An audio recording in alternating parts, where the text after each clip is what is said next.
Aloha once again. My name is David. Welcome back to the 7th Direction. We are still going straight into ourselves with as much passion and enthusiasm as we can possibly bring to the game. Passion is the only thing that will sustain us. You may not have noticed, but that is really the only thing that keeps you going all the time. What you care about is the only thing that really keeps you getting up every day and is the only thing that really provides that sense of direction for you. So if you can get in touch with your passions and somehow apply that stuff to the real world, then maybe you can get some pretty dramatic life improvement going on. It all depends on how you see what you see in front of you.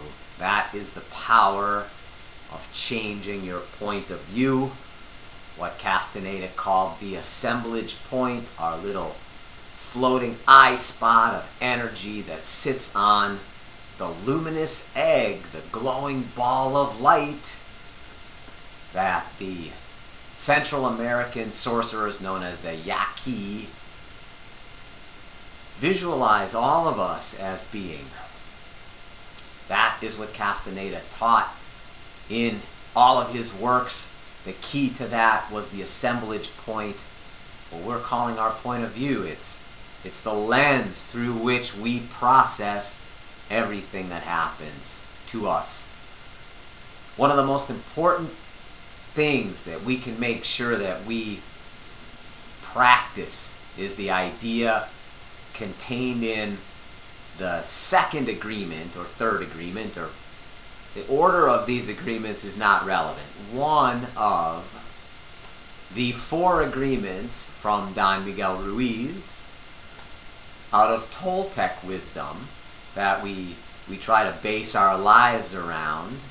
The second of those agreements is not to make too many assumptions in life. So just as an aside, yes, I did just switch from Castaneda and the Yaqui to Don Miguel Ruiz and the Toltec, and we started talking about going in your 7th direction, which is Native American shamanism. Yes, all of these different ancient cultures who had no way of communicating with each other and sharing ideas. All of these ancient cultures taught the same wisdom, which is the truth of the universe can be seen by going in your 7th direction. And therein lies all the magic, wisdom, and knowledge that you seek, including that you are immortal as a light energy being of consciousness engaged in what the Aboriginals call the dream time of being in 3D space. Why? Why are you here? Is it to learn about yourself, to be able to see clearly yourself reflected in all of your experiences, so that you can then define yourself as a being of consciousness in the choices that you make and the actions that you take? As I mentioned in previous episodes, that can be a little tricky, and it can be very up and down. And it can be unclear in terms of why things work out the way that they work out. Sometimes you just have to deal with what's in front of you, and that's not a theory of mine. I kind of glossed over how my programming career started in Boise some years ago, and how I had managed to overcome the voice of fear to take the right job, which turned out to be at the bank. That job as a secretary turned me into a programmer. Well, the part of the story that I skipped over was how I got to Boise in the first place, which was chasing a job that was $16 an hour. Now, at the time, as I mentioned, I had become a screenwriter, so I had almost no skills other than writing. Before being a screenwriter, I was a commodities trader, and You don't have any transferable skills when you're a commodities trader. When you're a busted out commodities trader, you are starting over. I started over as a writer, and that led me to answering an ad in the Boise classified ads. At the time, I was living in Chicago, but I answered an ad. I wanted to get out of there, so I answered an ad in the Boise classified ads. I saw one that said they were looking for copy editors for $16 an hour. Well, long story short, that job never materialized. I did go to Boise. I did wind up meeting the woman who posted the job. She worked for a temporary agency. The client withdrew the job. It went back and forth, this and that. The bottom line is, in all the time I was in Boise, that job never turned out to be real. But I had several conversations with her. She's the one who decided that she liked me enough to be having a conversation at dinner one night with one of her friends. One of her friends who worked for a different staffing agency. And it was that friend of hers who called me the next morning and said, I have a job for you that pays $10 an hour at the bank if you can start right away. So, my process of waiting for my screenwriting mentor and then seeing his spirit at the foot of my bed and then realizing that was the moment at which I finally had to get off my ass and do something.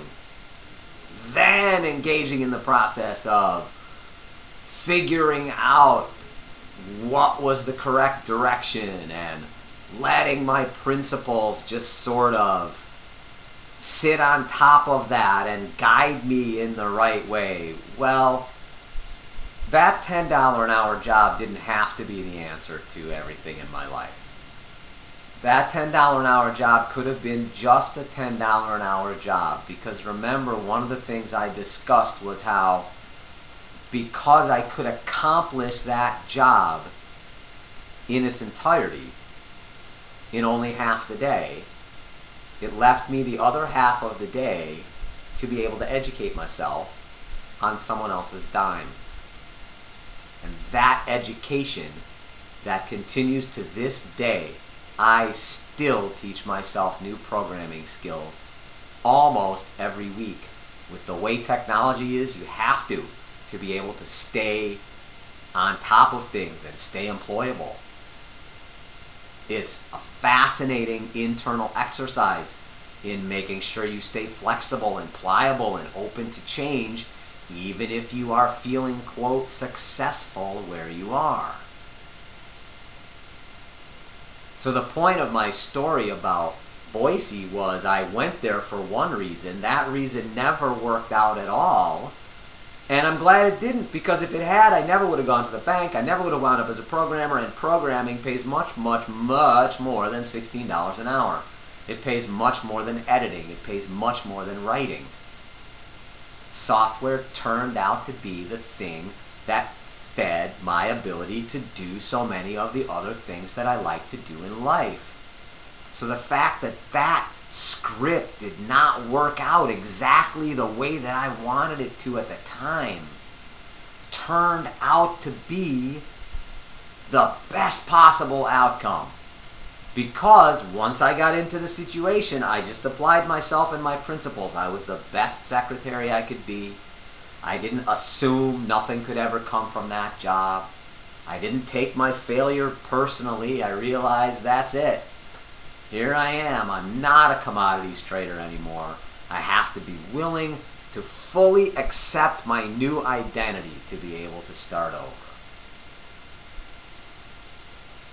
As I talked about earlier, your ego is the thing that is most in your way if you want to change. Your ego is attached to having a script with an exact outcome of how things have to go, and if they don't go that way, it's no good. Well, that's not necessarily true. There are other ways to evaluate. There are other energies that you can pull out of yourself that you can apply into your life. Some of that does come from having courage. And the best way to get courage is to spend time with yourself in that timeless meditative state so that you realize you are not defined by your mind and your body, that you are an immortal spirit, that you can overcome your fear of death and therefore so many of your other fears by going in your seventh direction, by focusing on what you learn there, and by bringing that out through your body and your mind and your actions into your actual physical 3D life. It works. It's worth it. Your life will improve. Keep going. I hope you're having a good day. We'll talk again soon. Aloha.